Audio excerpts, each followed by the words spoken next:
Jangan lupa like, comment, and subscribe channel YouTube TVRI Bengkulu dan nyalakan lonceng notifikasinya.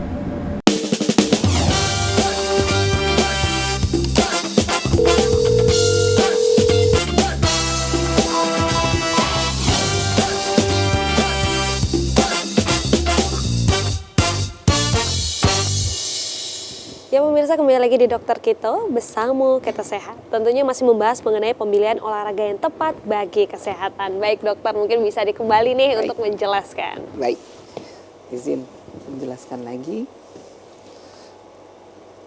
slide-nya. Oke. Nah, ini kalau misalnya kita lihat bahwa olahraga itu tidak selalu dia menyehatkan. Ya, tergantung dari dosisnya. Kita lihat di sini aktivitas fisik yang sedenter, yang kita banyak diamnya itu, imunitas kita akan menurun, ya, rendah. Aktivitas fisik sedang 65-75% dari denyut nadi maksimal itu nanti akan meningkatkan. Tapi kalau kita berlebihan, over, malah dia nanti akan menurunkan sistem imunitas kita. Jadi olahraga itu juga bukan asal-asalan, dia punya takaran tersendiri, ya, jangan berlebihan juga. Nah, sekarang ditanya nih sama ibu-ibu, dok saya sudah olahraga tapi kok sering sakit, pegel-pegel. Nah, apakah ini olahraga? Nyuci, ngepel, saya biarlah nggak usah pakai mesin cuci, biar nyuci sendiri aja, itu olahraga. Nah, apakah itu olahraga atau bukan? Nah, kita lihat lagi. Kita harus lihat bahwa yang kita lakukan selama ini itu adalah aktivitas fisik. Aktivitas fisik itu semua aktivitas yang memerlukan beberapa bentuk pengerahan tenaga fisiknya. Sedangkan olahraga kuncinya itu ada aktivitas fisik yang terstruktur dan terencana dengan tujuan untuk menjadi lebih bugar atau untuk mendapatkan prestasi. Ya. Oleh karena itu dia terstruktur dan terencana, dia ada dosisnya. Dosisnya apa? Fit. Frekuensi latihannya, intensitasnya, waktu, dan juga jenis latihannya. Ya. Jadi, ada dosisnya untuk olahraga. Kalau aktivitas fisik ya semau-mau kita. Kita mau nyuci lama, mau nyuci lambat, cepat, itu terserah kita. Tapi kalau misalnya kita bicara dengan olahraga, pasti ada frekuensi. Frekuensinya berapa? Intensitasnya berapa? Apakah 2 kali seminggu, 3 kali seminggu, 5 kali seminggu? Ya, ini kalau misalnya kita lihat bahwa dia dengan olahraga kita dapat menurunkan kejadian kardiovaskular, ya, penyakit jantung, penyakit metabolik, diabetes, obesitas, muskuloskeletal, termasuk osteoporosis dan penyakit sendi. Jadi beberapa latihan-latihan fleksibilitas itu dapat menurunkan intensitas nyeri pada orang-orang yang misalnya osteoartritis, nyeri sendi, ya, pengapuran ataupun radang pada persendian itu dapat berkurang dengan olahraga. Kanker payudara dan juga depresi.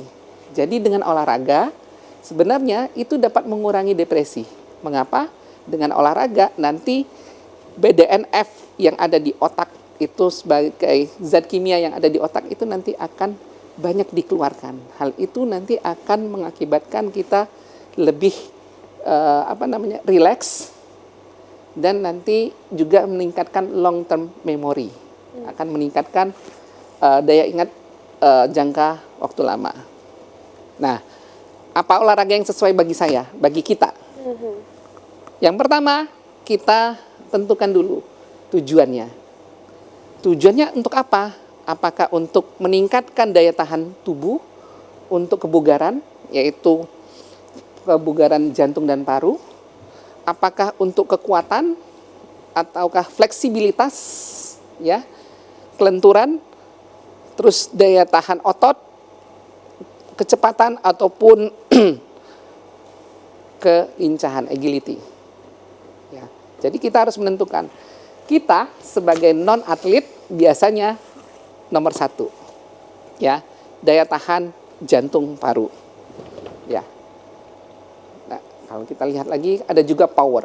Nah, kalau kita lihat di sini tidak mungkin kita hanya mengandalkan satu saja, satu jenis dari olahraga. Tujuannya tadi fleksibilitas, power, endurance, ya. Tapi semuanya pasti ada campuran. Tapi mana yang lebih menonjol? Ya, kita lihat misalnya untuk endurance, daya tahan tubuh. Ini dia nanti akan meningkatkan kardiorespirasi, jantung dan paru-paru. Contohnya apa? Contohnya cycling. Nah, yang sekarang lagi ngetren itu kan cycling. Ya, bersepeda. Terus jarak menengah untuk berenang jarak menengah. Terus lari.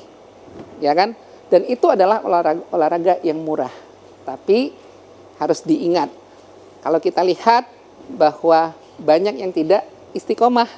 Nah, mengapa? Memang ada penelitian bahwa perlu motivasi untuk berolahraga. Oleh karena itu makanya kan banyak yang kelompok-kelompok bersepeda. Itu sebenarnya untuk meningkatkan motivasi. Kalau kita sendiri, kita olahraga, istiqomahnya paling seminggu 2 minggu. Setelah itu pasti tidak akan tidak akan berlanjut. Keberlanjutan itu tidak akan ada. Makanya dibutuhkan kelompok-kelompok yang Tapi ada. Dok, kalau slide yang sebelumnya tadi kan Dok, ada yang osteoporosis, itu malahan harusnya olahraga ya Dok ya? Iya. Nah, kalau untuk pilihan olahraganya apakah yang kayak mana Dok? Ya, baik. Yang untuk osteoporosis itu kan untuk meningkatkan kepadatan tulang. Ya, kepadatan tulang. Nah, olahraga yang bisa dilakukan adalah olahraga power. Ya. Terus dia juga butuh yang namanya olahraga di luar. Mengapa? Karena olahraga di luar itu nanti kan akan terpapar dengan vitamin D. Nah, itu. Jadi dia tidak terpaut dengan olahraga yang ada di dalam. Jadi dia bisa menggunakan olahraga yang meningkatkan daya tahan power tadi dan juga kelenturan dari persendian, dan juga butuh olahraga di luar untuk meningkatkan daya serap kalsium. Ya, berarti justru yang encok-encok ya Dok, Ya. itu harus olahraga ya, bukan malah diistirahatkan ya. Iya, ya.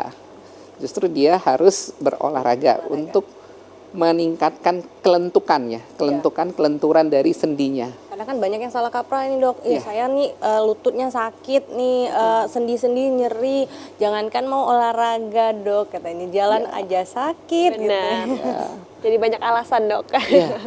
Tapi sebenarnya kalau misalnya kita untuk mempersiapkan osteoporosis kayak gitu, kita kan bisa memprediksi kapan kita akan kira-kira menopause. Ya kan, kayak perempuan kan bisa dilihat berapa tahun, sekitar 33 tahun dari awal dia menstruasi. Misalnya 13 tahun berarti kemungkinan menopause 46 tahun. Harusnya dari 35 tahun dia sudah giat untuk berolahraga. Bukan pas waktu saat osteoporosisnya. Jadi sebelumnya dia harus memadatkan tulangnya. Baik, dokter. Nah, dokter, ini kan ada banyak ya macam-macam kita buat olahraga gitu ya. Nah, apakah olahraga ini penting banget untuk pemanasan terlebih dahulu ataukah langsung olahraga itu aman-aman saja, Dok? Tapi tahan dulu, nanti kita akan jawab setelah jeda pada berikut ini. Tetap di Dokter Kita.